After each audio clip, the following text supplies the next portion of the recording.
முதல்வர் எல்லாவற்றையும் ஒரு மாதத்துக்குள்ள சகல விஷயங்களும் அறிந்த ஞானவானாக யார் இருக்க முடியும்?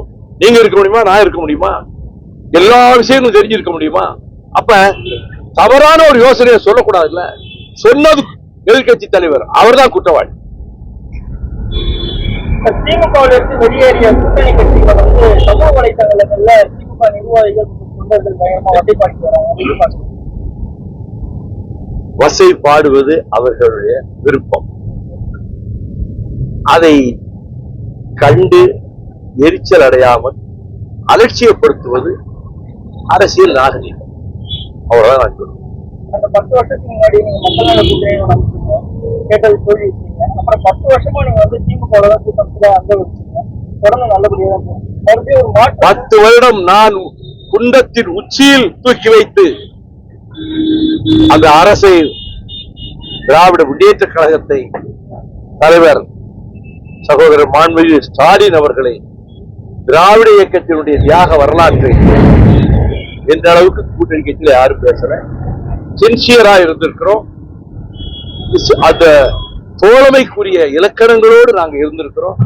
அது நாங்க அந்த கூட்டணி இருக்கிறப்ப அப்படிதான் இருந்தோம், செயல்பட்டோம். அதுக்கு பிறகு அதே கூட்டணி இருந்தவங்க விலகி மந்திரிகளா இருக்காங்க, புதிய அரசுல அமைச்சர்களா இருக்காங்க. இந்திய யூனியன் முஸ்லீம் லீக் 60 ஆண்டு கால உறவு துண்டிக்கப்பட்டு விட்டது. திமுகவோடு இனி எந்த விதமான தொடர்பு கிடையாதுன்னு அவங்க அறிவிச்சிட்டாங்க. மார்க்சிஸ்டுகளும் கம்யூனிஸ்டுகளும் நாங்க திமுக கூட்டணியில இல்லைன்னு அறிவிச்சிருக்காங்க. விடுதலை சிறுத்தைகள் கட்சியை பொறுத்தமட்டில் அவர் நல்ல உறவு, நல்ல நெருக்கம் ஒரு பக்கத்தில் இருந்தாலும் அவர்களே இந்த அமைச்சரவையில ஒருவரை அமைச்சராக்கி இருக்கிறாங்க.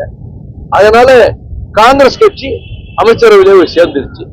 கூட்டணியில் இருந்தவர்கள் எல்லாம் ஏற்கனவே விலகி இந்த முடிவு எடுத்திருக்கிறார். இந்த அம்மோனியா வாயு கசிவால நேற்றைய நேரத்தில் 66 பேர் வந்து மருத்துவமனையில அனுமதிக்கப்பட்டாங்க. இன்னைக்கு 5 பேர் இறந்துட்டாங்க. தொடர்ந்து இதுல வந்து அரசு எப்படி செயல்படணும்? ஒரு உடனடியாக இதற்கு ஒரு எக்ஸ்பர்ட் கமிட்டி, நிபுணர் குழு, எதனால் இந்த விபத்து ஏற்பட்டது, அந்த கவனக்குறைவுக்கு காரணம் யார், இதில் அவர்கள் மீது வழக்கு தொடுப்பது மட்டுமல்ல, இனி எதிர்காலத்தில் இப்படிப்பட்ட விபரீதமான ஆபத்துக்கள் ஏற்படாத வண்ணம் தடுப்பது எவ்விதம் என்பது அந்த நிபுணர் குழு, தகுதியான நிபுணர் குழு யோசனைகளை தெரிவிக்க வேண்டும். மறைந்த இறந்து போனவர்களுக்கு என்னுடைய ஆழ்ந்த அனுதாபத்தையும், மருத்துவரில் இருப்பவர்கள் பூரண சிகிச்சை பெற்று நலம் பெற வேண்டும் என்று நான் கேட்டுக்கொள்கிறேன்.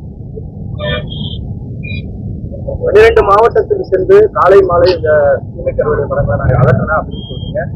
12 மாவட்டங்கள்ல எந்தெந்த மாவட்டங்களும் இந்த சீமை கருவேலை மரங்கள் அதிகமா வளர்ந்துருக்கு? ராமநாதபுரம் ரொம்ப அதிகம், ராமநாதபுரம்.